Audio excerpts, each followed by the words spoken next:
Happening now, firefighter hires tabled as Jamestown City Council kicks the can, requesting more info on possible costs. And an update on a northern Chautauqua County fire sparked by an overheated battery. Plus, as you get ready for spring cleaning, a message from educators here in Jamestown about how you can help kids in need by making a simple donation. Live and on demand, this is WNY News Now. And thanks for joining us for WNY News Now. I'm Justin Gould. Those stories and more are coming up, but first, an overheated battery is blamed for sparking a warehouse fire in Dunkirk. On Monday evening, the East Dunkirk Fire Department responded to the Bargain Monkey liquidation outlet on Bennett Road for a reported structure fire. Now, after the fire was extinguished, the Chautauqua County Fire Investigation Team was requested to determine the cause and origin of flames. Now, following an investigation, it was found that the fire was caused by an overheated lithium-ion battery.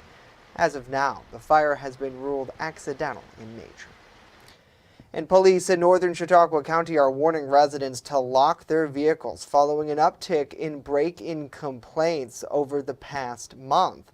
The city of Dunkirk police say the string of vehicle burglaries have happened in the area of King Street last Tuesday and East Benton Street on Saturday. And 2 suspects have been arrested and identified as Alex Colon Ruiz and Angela Gotzi. The duo, officers report, have been charged with various counts of petty larceny for allegedly taking items from several unlocked vehicles in the area. Now, Dunkirk police are reminding residents to lock their vehicles and keep any valuables out of sight.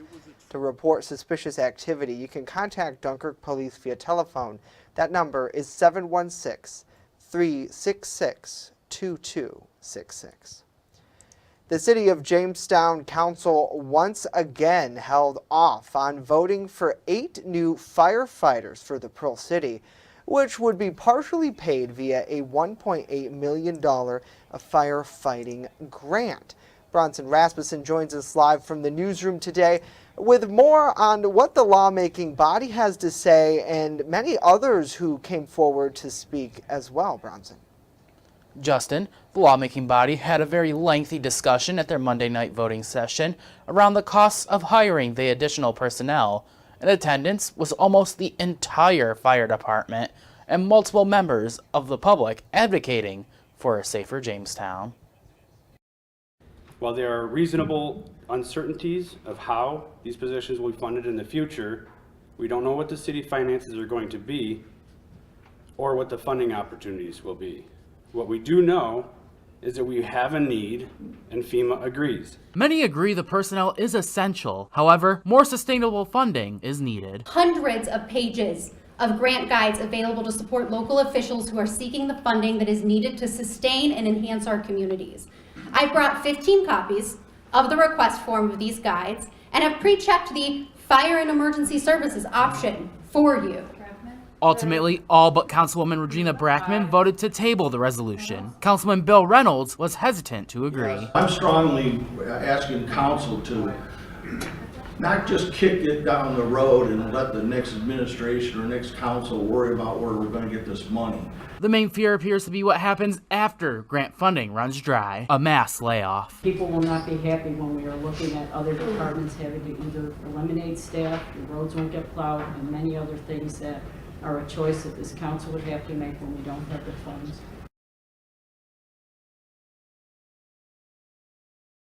The mayor's office is working to set up a meeting with FEMA, the grants provider, to address further questions by city council members. Now, in a statement by Mayor Sundquist, he says that he is disappointed in the council's decision to not take action on the safer grant hires. He goes on to say that the questions brought up by council members were never asked before the voting session. Since receiving the SAFER grant in mid-February, the city has 180 days to officially accept the monies, so a final vote is expected sometime in May, with the next city council work session on May 8th. Reporting live in the newsroom, Bronson Rasmussen, WNY News Now. All right, Bronson, thank you very much for that update. A $1 million study to further examine the weed and algae problem on Chautauqua Lake is up for a vote this week. On Wednesday, the Chautauqua County Legislature will vote on funding a study which could ultimately create a scientific research facility with a goal of bringing solutions to help control harmful algae blooms, not just in western New York, but across the state and nation. Using American Rescue Plan Act funding, the Jefferson Project would continue their research on the aquatic ecosystem. In previous years, scientists developed a sensor to measure the water's chemistry. $250,000 has already been committed to funding the research on this subject. Now, in a separate measure to establish a permanent funding source to assist with environmental cleanup efforts, an annual boat fee is also proposed as a revenue option.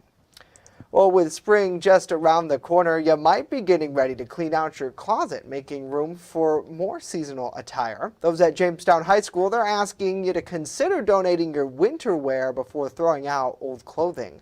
The Parent-Teacher-Student Organization is hosting a donation drive for the JHS Closet next Tuesday, May 2nd from 5 to 6:30 at the high school. Now, this closet provides students with items free of charge, such as personal hygiene items, coats, gloves, hats, or even school supplies to those in need.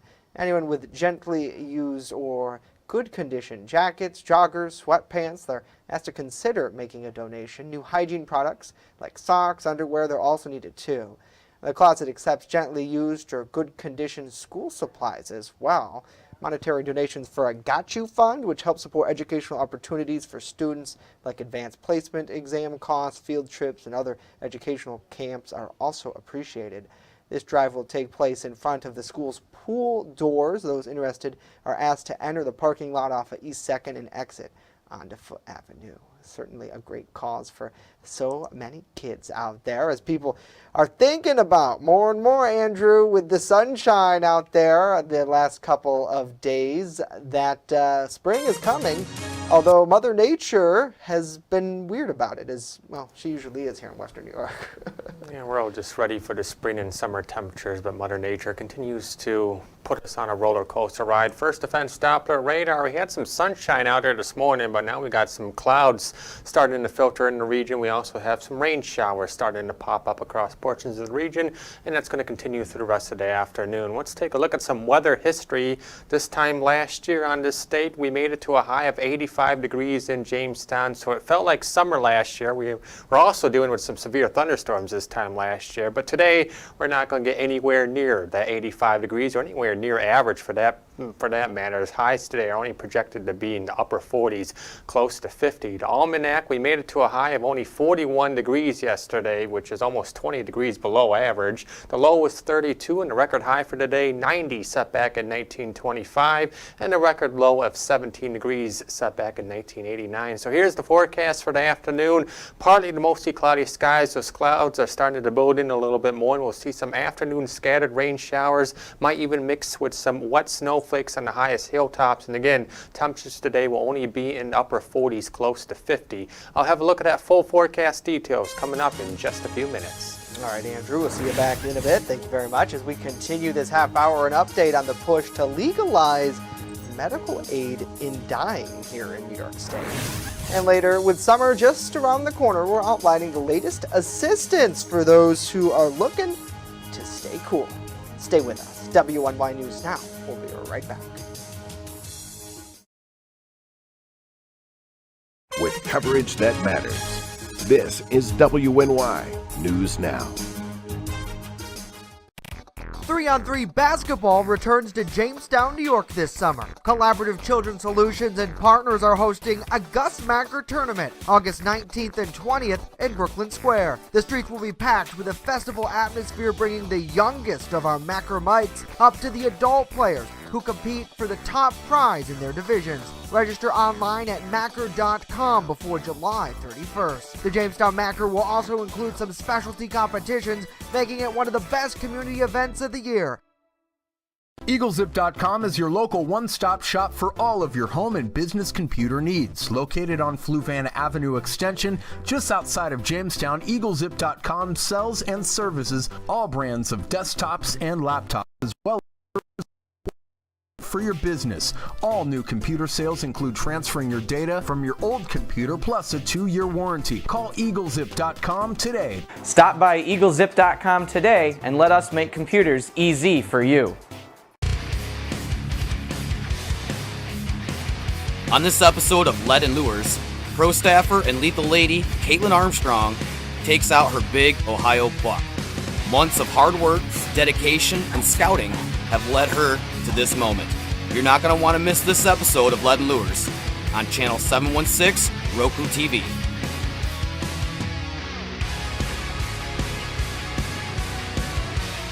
And if you want to see more of Caitlin Armstrong, follow her on YouTube, TikTok, and Instagram. Hunting Caitlin on Armstrong private land has been quite the experience. You're watching WNY News Now, where coverage comes first. Some New York lawmakers are advocating to pass medical aid in dying legislation. Today, our New York Capitol correspondent Elise Klein talks to lawmakers and advocates about the impact this bill could have. Some lawmakers are advocating to add $13 million to the state budget for enhancing college disability services. Assemblymember Angelo Santa Barbara says an increase in funding is crucial for the success of students with disabilities. Kids with disabilities, students with disabilities, whether it's education or workforce, they deserve every opportunity to participate and thrive. The state currently provides $2 million for colleges to aid disability services. Some lawmakers say this is not enough. A recent report released by state lawmakers finds the state is lacking in their efforts to provide funding that would aid the 86,000 college students with disabilities in New York. Some lawmakers are calling for a total of $15 million a year to pay for special teachers, training, equipment, and accommodations. Senator Andrew Granada says these services are basic and essential for students' success. And by not doing these basic things, we are now telling these students that we don't think that they should be trained, or that they should be educated to be able to enter the workforce and be productive members of our society. And frankly, that's wrong. Granada says higher education conversations have just started to pick up in budget negotiations, and this increase in funding is on the table. In Albany, Elise Klein, WNY News Now. We apologize for that. It appears that was Elise's report filed previously in regards to school education funding. We'll post her medical aid in dying story later today at WNYNewsNow.com. Well, $15 million in cooling assistance will be available for low-income New Yorkers looking to cool off this summer. According to Governor Kathy Hochul, the funding will be made available through the Home Energy Assistance Program, or known as HEAP. Now, that program covers the cost of an air conditioning unit and installation. To qualify, applicants must include at least one member of a household that suffers from a medical condition brought on by extreme heat. Applications for cooling assistance will start to be accepted on May 1st. Well, as the budget deadline in Pennsylvania approaches, hundreds of advocates will make their case for more funding for the 2023-24 fiscal year. Monday in Harrisburg, community colleges, students, and advocates, they rallied for a funding boost. Governor Josh Shapiro's budget proposes a 2% funding increase for community colleges, and although advocates are grateful, they're looking for a bit more here. Community colleges are here to make sure all lawmakers know how important community colleges are to the Commonwealth's economic health and vitality, and how important it is to fund community colleges so that all Pennsylvanians have access to affordable education and training opportunities. There are 15 community colleges in the Commonwealth currently educating 230,000 students. Lawmakers have until the end of June to finalize their budget. Well, it might be one of the most important conversations you can have, not just with other adults, but with your children as well. Child abuse prevention. Erie News Now's Kara Jeffers talked with several groups who interact with vulnerable children to gather tips on recognizing abuse as Child Abuse Awareness Month comes to an end. Driving around town, you may have spotted blue pinwheels spinning in the spring wind. They're a national symbol for Child Abuse Prevention Month, which offers organizations a chance to raise awareness on the topic in communities. So child abuse is a big phrase, and a lot of people initially just think about physical abuse. It's important to recognize it can be a lot of different types of abuse. in there may be sexual abuse, there may be neglect that's happening. In 2021, Pennsylvania had more than 38,000 reports of suspected child abuse. 13% were substantiated. Child abuse requires a wide variety of responses. In some cases, a family may not be aware they are hurting or neglecting their child and need connection to resources. In others, an adult in a child's life may be sexually abusing them and court action is taken. Well, the most important aspect of child abuse is prevention. Prevention starts with education. If people can get the resources that they need before children are harmed, that helps everybody in the community. Anyone can learn how to recognize signs of child abuse. Has a child's behavior changed drastically? Is a normally happy, easygoing kid suddenly withdrawing or having anger outbursts? Physically, are there unexplained bruises or marks, or is there discomfort in simple movements? Lastly, listen to what children are talking about. They may be giving you hints in their conversations. If you see or hear any of these signs, talk to the child. Really, that's the big part about recognizing child abuse, is taking the time to ask what's happening, what's going on. Not necessarily what's wrong with you, but what's happened to you. If you do suspect child abuse, Pennsylvania's child line is 1-800-932-0313. All reports go through checks and balances to determine what steps are required. Our roles are really to report. They're not the investigator role. It's to be able to say, I'm concerned that something's happening. Kara Jeffers reporting. Kara, thank you. Coming up next, a big announcement out of Washington, D.C. today as President Joe Biden officially announces his re-election bid. And later, we check in with a volunteer highlighted in our Stories from Ukraine special, now receiving recognition for his hard work. But first, Andrew joins us once again with a full look at our weather forecast as some sunshine is back in the picture.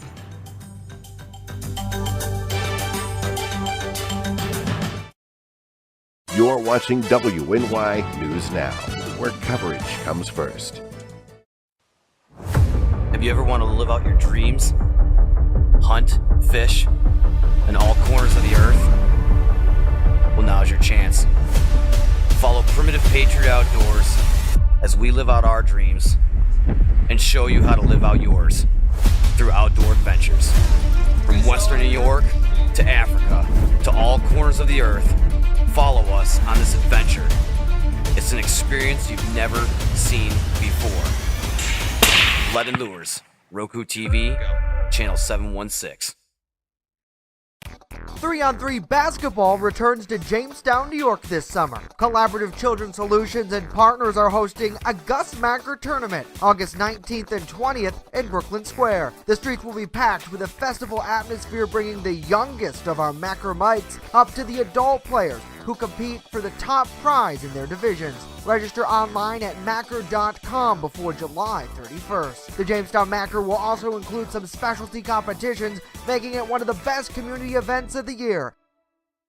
Slow down. Slow down and move over. Move over. When you see signs, Lights. Vests. please give us some room. Slow down. Slow down and move over. When you need help, It's our job To help you. to save you. despite the danger. This danger.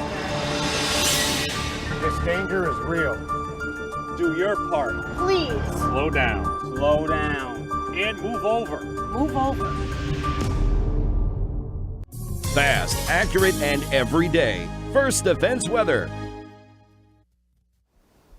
Welcome back to WNY News Now. Currently in downtown Jamestown, we're under mostly cloudy skies. The temperature at the Jamestown Airport at the noon hour was 42 degrees with a southwest wind of 6 miles per hour. Well, we continue with Severe Weather Awareness Week, and today's focus is on thunderstorms. Now, all thunderstorms contain rain, lightning, and thunder. What makes them severe, and when a severe thunderstorm warning is issued, is when we have hail that is 1 inch or larger in diameter, as well as wind gusts over 50 58 miles per hour. That's what makes this a thunderstorm. Stay away from windows and make sure you have a way to get warnings, whether that's a NOAA weather radio or alerts on your phone or watching the TV. You want to have a way to get warnings and to stay safe during severe thunderstorms.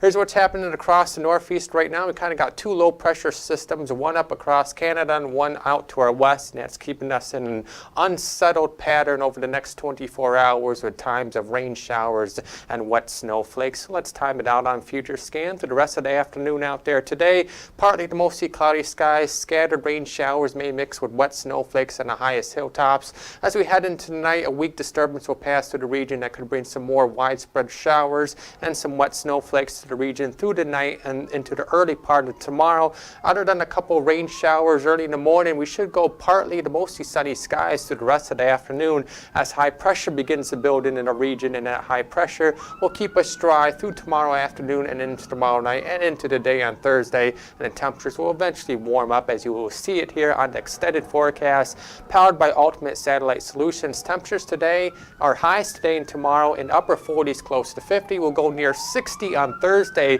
with partly to mostly sunny skies, and then we become unsettled again Friday, and through the weekend as another system will bring widespread rain to the region Saturday and Sunday with temperatures close to 60 before we drop back down in the 40s by early next week. All right, Andrew, thank you very much. Let's get some headlines from around the nation. And the U.S. manufacturing industry could see layoffs this year. Now, in a lengthy statement, former President Donald Trump blames Biden for record numbers of immigrants crossing the southern border illegally and for inflation hurting American families' finances, setting up a potential Biden-Trump rematch, something our latest NBC News poll shows most voters do not want, nor do they want Mr. Biden to run again. But if he's the front runner, then he's the one I'm going to vote for. Donald Trump is so much worse. If there was somebody younger and sharper running for president for the Democrats, I would probably prefer them over Joe Biden. Mr. Trump's support among the GOP is growing, despite being indicted on charges of falsifying business records. 68% of Republicans say the charges are politically motivated. And today, President Biden will hold an event here in Washington, D.C., where he's expected to highlight his investments in manufacturing and jobs created under his administration, a possible preview of his pitch to voters moving forward. In Washington, Bree Jackson, NBC News. the Department of Homeland Security is warning about domestic extremists attacking U.S. power stations with guns. According to a DHS bulletin released Monday, extremists are promoting and sharing tactics online about that and how to disable key components of the power grid. Now, DHS says the information exchanges are likely to escalate to threat the U.S.'s infrastructure. The bulletin follows a flurry of recent activity, including attacks that knocked out power for tens of thousands of people in North Carolina last December. Now, according to the FBI, some of the plots have extreme ideologies about race or ethnicity, and they hope to create civil disorder. Most utilities in the U.S. run drills for how to respond to such an attack. Well, coming up next, in an update to our Stories from Ukraine series, we're highlighting a volunteer awarded for his efforts to help feed those.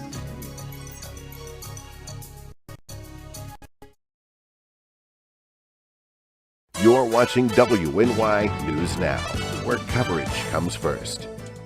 3-on-3 basketball returns to Jamestown, New York this summer. Collaborative Children's Solutions and partners are hosting a Gus Macker tournament August 19th and 20th in Brooklyn Square. The streets will be packed with a festival atmosphere, bringing the youngest of our Macker mites up to the adult players who compete for the top prize in their divisions. Register online at Macker.com before July 31st. The Jamestown Macker will also include some specialty competitions, making it one of the best community events of the year.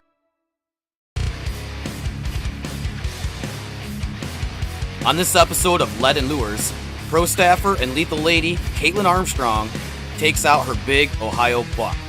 Months of hard work, dedication, and scouting have led her to this moment. You're not going to want to miss this episode of Lead and Lures on Channel 716 Roku TV.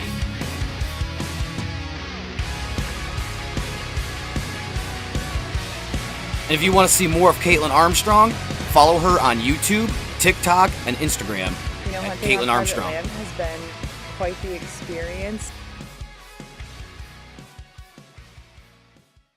I know what you're thinking. I need a job. I need a new career. Well, I've been there. I've been there. I've been there. I wasn't happy with what I was doing. After high school, I didn't have a plan. I just wanted to start working. I got laid off twice, but you gotta keep going. You just need the right skills. Find an apprenticeship. I found a 2-year IT program. I found a medical course online. I'm now a consultant in the tech space. You have more options than you think. You can do this. You will find something. You will find something new.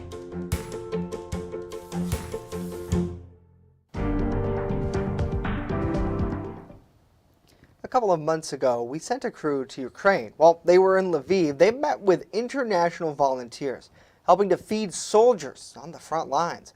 One of those volunteers we met with just received one of the top awards in Ukraine for their humanitarian service. Our Washington, D.C. correspondent Rachel Knapp reports.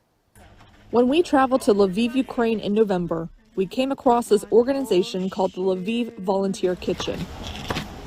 They help prepare food for the soldiers fighting on the front lines. It made me want to come to Ukraine. And That's Richard Woodruff. He's from the UK, but has spent months in Ukraine as a volunteer for the kitchen. find some way to help progress the war in terms of winning it. Since we last spoke with him, he's helped kick off several fundraising opportunities to help expand the kitchen's work. Now we've started supplying tourniquets and lots of different medical supplies to the front line. So it's kind of medical supplies, drones, and food as well. He's also helped make deliveries to places within miles of the Russian border. Easily within artillery range. Dressed in bulletproof vests and a helmet, making these deliveries are dangerous. The second that we're there, we know that a missile can come down. When they arrive in the eastern city of Kupiansk, there are hundreds of Ukrainians waiting for them. Delivering humanitarian aid to people was a really horrible feeling. You'd think, oh, maybe this would feel good, like maybe it'll be a nice thing. But the reality is you see all of these people who have had their lives torn apart by Russian aggression. All of his work has not gone unnoticed. The award was for a volunteer of Ukraine, which was because of the amount that we've done for their units and divisions in terms of supplying them food on the front lines, but also medical supplies, and doing everything possible to, also delivering humanitarian aid. Woodruff says it's his highest honor. Someone must have, put in a good word for me, but it just made me feel very special and loved. In Washington, D.C., Rachel Knapp reporting. Rachel, thank you. If you want to help the Lviv Volunteer Kitchen, we'll post a link on our website, WNYNewsNow.com. What incredible work. Well, that's going to do it for our show today. We'll leave you with this live look over Chautauqua Lake. The news continues 24/7 at WNYNewsNow.com and in our free mobile app. You can download it in the Apple App Store and Google Play Store. Have a great day. We'll see you back here tomorrow.